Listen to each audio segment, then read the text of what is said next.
Hey everyone, in this video we're going to take a look at the chapter 20 story of the Ecce Romani textbook and translate it together. So before we do that though, like I always say, the first thing you want to do, make sure you've got the grammar under control, the vocab under control, particularly the vocab so that you can recognize the words. You won't have a great chance of translating if you don't know what the words mean. So read through, make sure you're feeling good about that. Then go back, make sure you've got the grammar. So read through the textbook, watch my chapter 20 grammar video, whatever you need to get in a good place where you feel comfortable with it. Then you want to go and read this story aloud. So find a partner, find someone you can read it to, a classmate, read it aloud to them, have them read it back to you. That way you're practicing your speaking and listening. I say it on every video, but it's true. You'll catch a lot of these patterns of Latin when you hear it and when you speak it yourself, right? So don't cut that part of your learning off. Don't ever just read it without, read it in your head without saying it out loud. And don't ever try to go through it without at least hearing the story read aloud to you. It'll make you better at it and it'll help you learn the language. Before we get into that though, we want to make sure that we've got the grammar under control. Just a quick recap because you're going to keep seeing it in this chapter. The first thing you want to make sure that you're feeling good about is the perfect tense. We covered this last chapter, but the perfect tense is showing an action in the past that was completed, right? It happened in a set amount of time, a moment of time. It was finished and done. We form it by going to the third principal part of the verb. So remember, when you find a verb in the dictionary, it's always got four pieces. We call these principal parts. For present and imperfect tense, we were going to the second, the infinitive. But in the perfect tense, you start with the third principal part. So it does a slightly different approach when you're using this tense. So go to the third principal part, drop the long I, and add your perfect tense endings. Your perfect tense endings are e isti it, e assistis era. So remember, the long I that's there in the third principal part is the first person singular perfect tense. So however you want to kind of make sense of that, you can either keep the I, drop it, doesn't matter to you. But what you need to do is make sure that you're using these endings, e isti it, e assistis era. The translation would be I walked, perfect tense, versus I was walking, imperfect tense. And again, it's about completed versus uncompleted action. The other thing you want to keep in mind is you want to look for the pattern in the third principal part. Usually it's got some sort of marker that'll tell you you're looking at perfect tense, whether it's an X or a V or an S or a U. There's often something there that you don't see when you're doing present or imperfect tense, particularly present tense, and that's how you can tell you're looking at a perfect tense verb. So again, the more you practice these and work your way through, the more comfortable you're going to feel, but just make sure that you've got a good sense of perfect tense and how it's used before you go too far into the story. The new piece of grammar that we're doing in this chapter is subordinate clauses. So just a quick refresher, a subordinate clause, it's part of a sentence, right? A clause, so it has a subject and a verb, but it can't stand on its own as a separate thought or a complete thought. So for instance, if you said, while I was going to school, suddenly it started raining. While I was going to school is a subordinate clause. If you just walked up to someone and said, while I was going to school, they're going to be confused. You're missing the rest of the sentence, right? Something doesn't add up. It's not a complete thought. That's how you can tell the difference between a subordinate clause and a main clause. And you can hear it in the term subordinate. It's less important than the main clause. The main idea of that sentence is it started raining, right? The side thought or the less important idea is that I was going to school when it started raining. Okay, so in this chapter, you're seeing subordinate clauses that are introduced by the word doom, which means while. Okay, so just keep that in mind. You're going to see a few as we go through the story, but try to just keep in mind what a subordinate clause is, how we translate it. We're going to go through that right now. So the general idea is this. If your main clause and your subordinate clause are both in the present tense, you're indicating that both actions are happening at the same time, right? So if you say something like, while I am walking to school, it is raining. It's happening at the same time. Makes sense. If both are imperfect tense, so if the main clause and the subordinate are both imperfect tense, it's the same idea. They're happening at the same time, but now they're in the past. While I was walking to school, it was raining. Those are pretty straightforward. The one that's a little trickier is when your main clause is perfect tense and your subordinate clause is present tense. Right? It sounds a little odd, but what you're doing here is you're showing an action that happened in the past, right? The subordinate clause, and it's interrupted by another action, the main clause. So that would be if you said something like, while I was going to school, suddenly it started raining. While I was going to school is the subordinate clause. It started raining is my main clause. the subordinate clause is going to be in the present tense, but we translate it as if it was imperfect. So you'd say, while I was going to school, even though in Latin that would be present tense. So it's a little tricky, but just keep these in mind, and it'll help you as you're translating the story, and we'll point them out as. So now that we've got the grammar a little more under control and we've gone over a little bit, we're ready to dive into the story. So we'll take it piece by piece, and we'll highlight the cases. And again, we'll try to point out when there's perfect tense, subordinate clauses as we go. Okay? So it starts like this. You have ubi Cornelia et mater cubitum ierunt, Marcus et sextus cum Cornelio manserunt.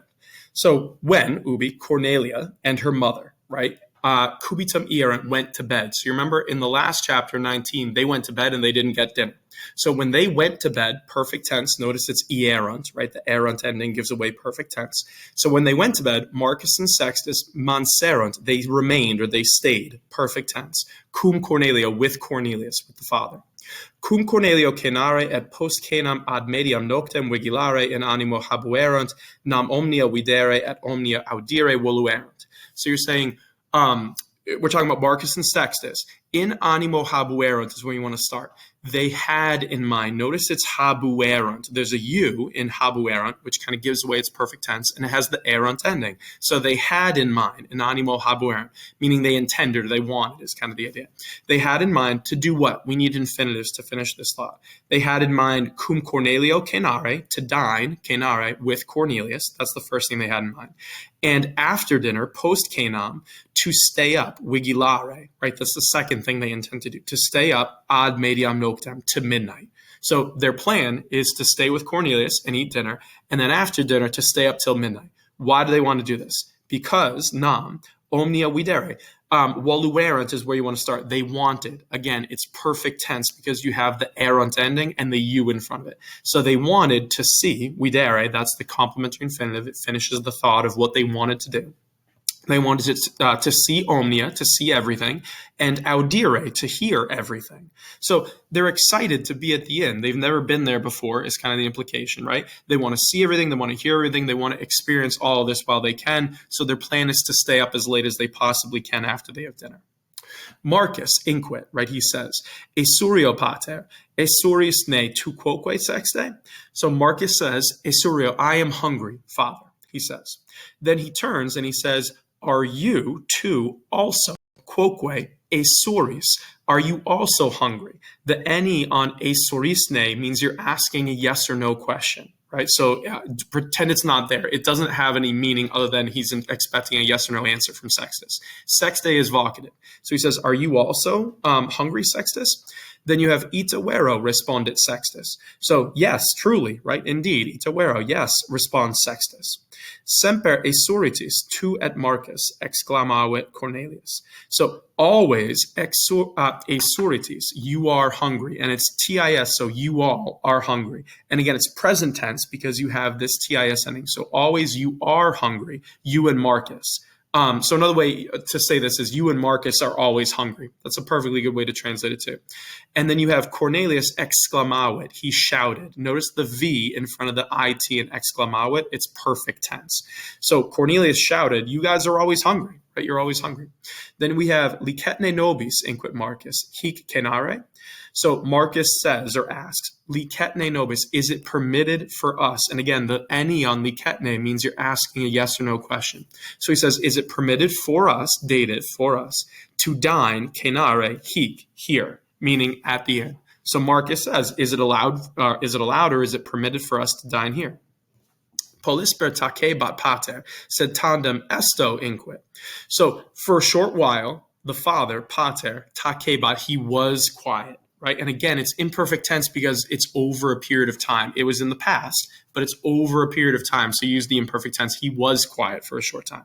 But finally, he says, yes, indeed, right? Esto, sure, right? Tibi et sexto licet hic cenare. So licet, it is permitted for you and Sextus, tibi et sexto, right? Dative case is permitted for you both. Hic cenare, to dine here. Post cenam tamen necesse est statim cubitum ire. So he says, after dinner, however, tamen, it is necessary to go to bed, cubitum ire, statum, immediately. So this is kind of the deal Cornelius makes with them. They say they're hungry. They ask if it's okay to eat at the inn, right? Because they want to stay up and hear everything. Cornelius, the dad, says, fine, we'll allow it, right? It's permitted for you guys to eat here. But once you're done with dinner, you have to go to bed right away. That's the deal that he makes with them. So now we have riserant pueri quod laeti erant. So the boys, riserant, they laughed, right? They're happy. They laughed. And again, perfect tense, you can tell because of the erant ending. So they laughed because laeti erant, they were erant, laeti, happy. And again, the idea here is laughed is perfect tense because it's one moment in time. They laughed, it's completed, they're done. They were happy is imperfect tense because it's over a period of time. They kept being happy. It's kind of the idea. So they laughed because they were happy. Gaudemus pater, inquit Marcus, quod nos in cubiculum non statim misisti. So he says, we are happy. Gaudemus, we are glad. Pater. Pater is vocative. So he says, we're glad, Father, says Marcus, because misisti, you, right? You are not sending, or you did not send, you should say. It's perfect tense. Isti, right, gives away as being perfect. So you did not send statim immediately. You did not immediately send nos, there's your direct object, us, to bed, in cubiculum, into the bedroom. So they're happy that he didn't send them right away to bed. Volumus enem hic manere et alios viatore spectare. So volumus, right? We wanted. It's perfect tense, right? It's the verb to want, but the you and then the emus at the end tells you it's perfect tense. We wanted manere hic, to stay here, right? We wanted to remain here and to see. So again, these are complementary infinitives. What did we want to do? We wanted to stay here, hic manere, and to see or to watch, spectare, alios viatores, the other travelers. It's a direct object. It's a plural direct object. So that's what they wanted to see. Tum Cornelius, calponem usit cibum parare. So then Cornelius, there's our subject, he ordered, you sit. And notice how it's not you bet, present tense, it's you sit. The double S is giving away that it's perfect tense. He ordered. Who did he order? Remember, when you have the verb to order, it's often in this construction of you order someone to do something. So he ordered the calponem, the innkeeper, to prepare, parare, cibum, food or dinner. So he ordered, then Cornelius ordered the innkeeper to prepare the food or to prepare dinner. Brevi tempore, servus cibum ad eos portavit. So in a short time, brevi tempore, it's ablative because you've got the idea of the temporal aspect, right? The timing idea.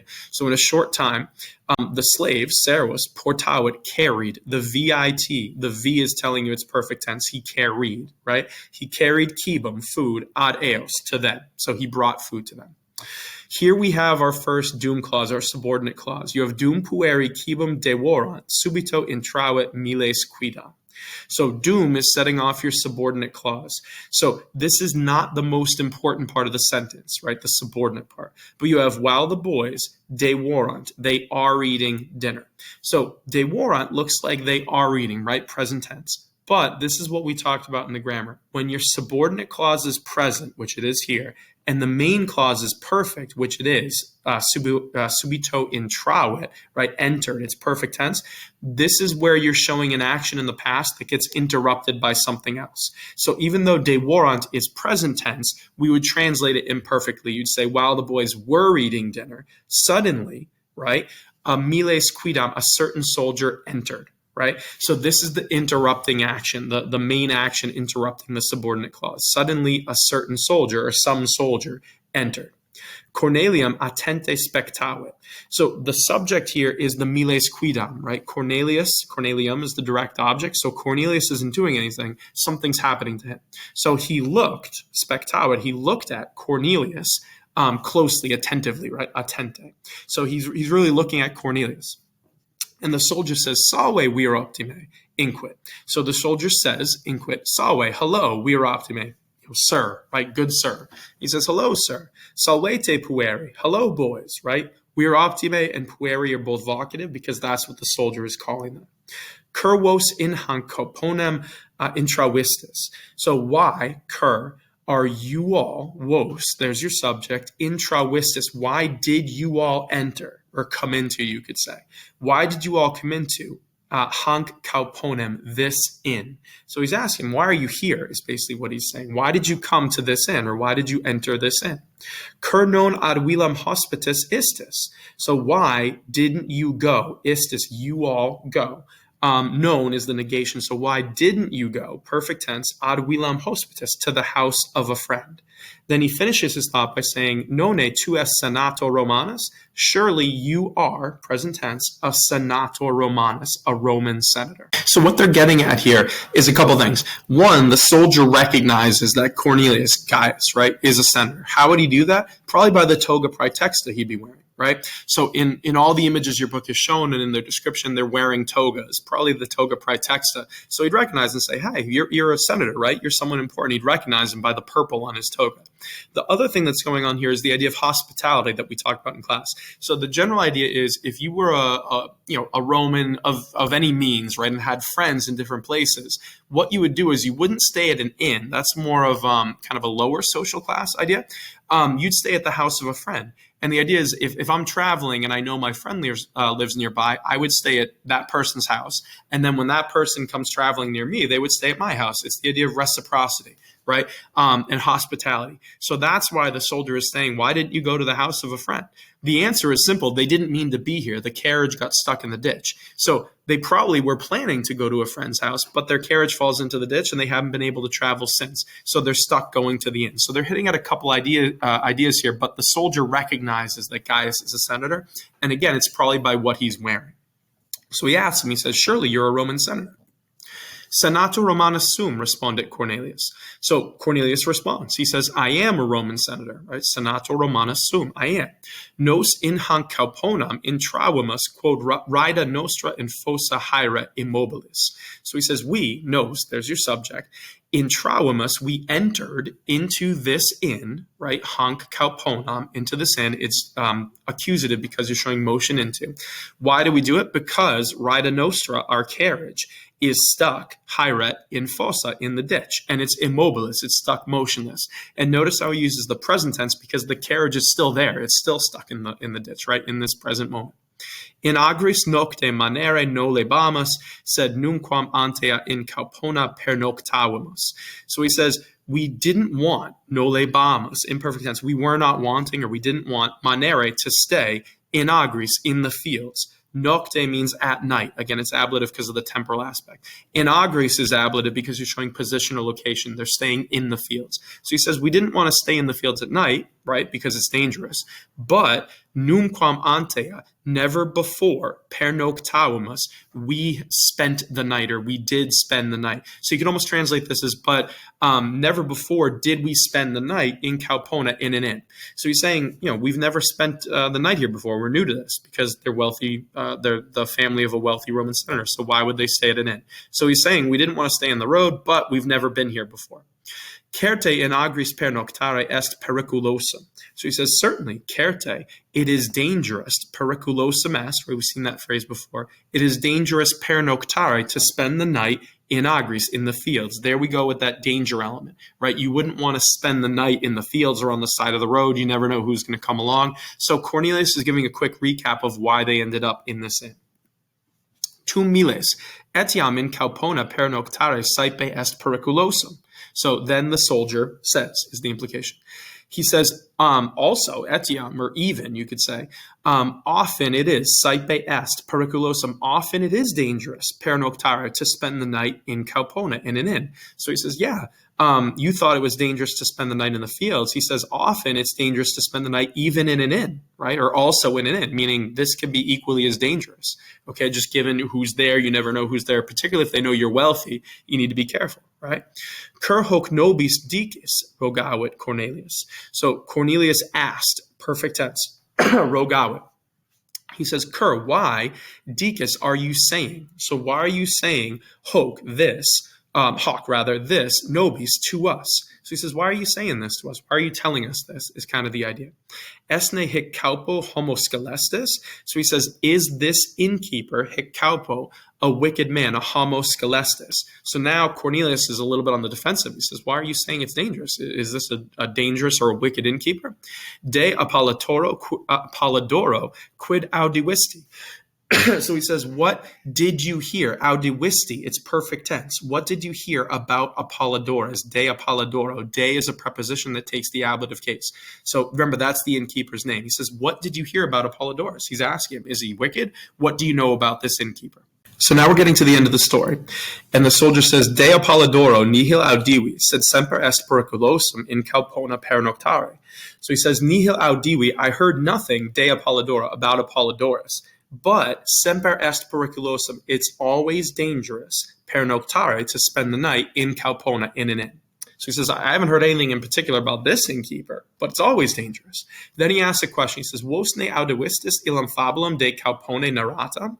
So he says, did you all hear? Vos, right? You all, audivistis, perfect tense. Did you hear? Did you all hear that story? Right, illam fabulum, and it's that story, narratam, told about the innkeeper, de calpone. Again, de goes with ablative. So if narratam here is something called a participle, ignore it for now. Just think of it as a vocab term, narratam, told. Right, so he says, did you ever hear that story about the innkeeper? Right, he's about to tell him what the story is. He says, ille calpo hospitem necavit. Right, here's kind of the punchline. That innkeeper killed, necavit, perfect tense, killed a guest. Then we have the response, right? Minime inquit Cornelius. So no, says Cornelius. Illam fabulam non audivi. Cur igitor nobis illam non naras dum cenamus. So he says, no, non audivi. I did not hear illam fabulam, that story. Right? That's your direct object. So I didn't hear that story about this crazy innkeeper. Then he says, or asks the question, Cur, why therefore, igitur, why don't you, no naras, why don't you tell illam, meaning that story, illam fabulam is what it's implying. Why don't you tell that story, nobis, to us, dum cenamus, while we are eating? So he says, no, I haven't heard it. Why don't you tell it to us while we're sitting here having our dinner? Again, here's your subordinate clause, the dum clause. Cenamus and naras are both present tense, so you're just showing that these two actions are happening at the same time. As while they're eating, right, at the same time as them eating, he wants the soldier to tell him the story. Okay, so this is where the next chapter is headed. You're going to hear the story about the innkeeper who killed someone. But the general idea here is the boys and Cornelius are sitting down. A soldier shows up. He's like, yeah, no, not every innkeeper is wicked, right? I don't know anything about this innkeeper in particular, but have you ever heard the story about the innkeeper who killed someone? He's trying to get at the idea that inns are dangerous places, right? Which is what they've been getting at for the past couple chapters. So it's setting up where you're about to go in the next chapter. For this, though, the thing you want to pay attention to, perfect tense, right? It's the second chapter in a row that's really hitting on perfect tense, how it works, what it looks like, and how we translate it, and these subordinate clauses. There were a few doom clauses in here. You want to remember that the subordinate clause is just giving you information that's not the main idea of the sentence, right? If you were to take the rest of the sentence out and only have a subordinate clause, it wouldn't stand on its own. So, for instance, in this last sentence, you have dum cenamus. That doesn't work as a complete thought while we are eating, right? Something's missing. So just pay attention to those as you go. You should be totally fine. Hopefully the grammar is sinking in a little bit and you're feeling more comfortable with perfect tense. But read it a few times. Make sure you feel comfortable translating it. If you have any questions at all, feel free to put them in the comments. I'll help however I can. But otherwise, just keep practicing. The more you do, the better off you're going to be. And just try to read this aloud. Like I always say, read it and hear it so you can start to catch perfect tense and what it sounds like. All right, good luck. And again, if you have any questions, just let me know.